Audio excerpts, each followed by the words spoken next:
জয় ভোলেনাথ। নমস্কার বন্ধুরা, তোমাদের সকলকে স্বাগত সনাতনী শ্রাবণী চ্যানেলে। আমি আজ ভাদ্র প্রদোষ নিয়ে কথা বলবো। ত্রয়োদশী তিথি শুরু হবে 20 আগস্ট দুপুর 1:59 আর শেষ হবে 21 আগস্ট দুপুর 12:45। তাহলে ত্রয়োদশী তিথির যে প্রদোষ আপনারা পুজো করবেন সেটি 20 আগস্ট বুধবার 6:51 থেকে 9:07 পর্যন্ত সময় থাকবে। হিন্দু পুরাণ অনুসারে প্রদোষের এই শুভ দিনে ভগবান মহাদেব এবং মা পার্বতী ভীষণ প্রসন্ন মুদ্রায় থাকে, তাই কোনো ভক্তরা উপবাস করে তাকে পুজো দিলে তার সকল মনস্কামনা পূর্ণ হয়।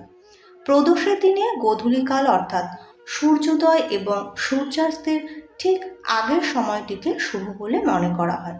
এই সময় সমস্ত প্রার্থনা এবং পুজো করা অবশ্যই উচিত।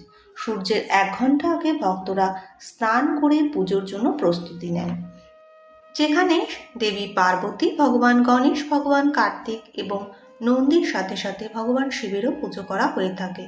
দুধ, দই, ঘি, মধু, শর্করা দিয়ে তাদেরকে স্নান করানো হয়।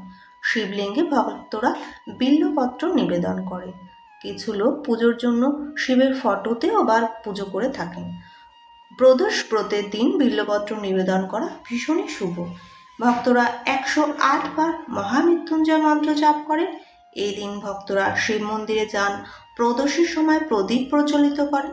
স্কন্দ পুরাণ অনুসারে প্রদোষের সময় যদি কোনো ভক্ত বিশ্বাস এবং ভক্তির সাথে উপবাস করে পুজো করেন, সেই ব্যক্তি সুস্বাস্থ্যের অধিকারী হয় এবং আধ্যাত্মিক উন্নতি ঘটে।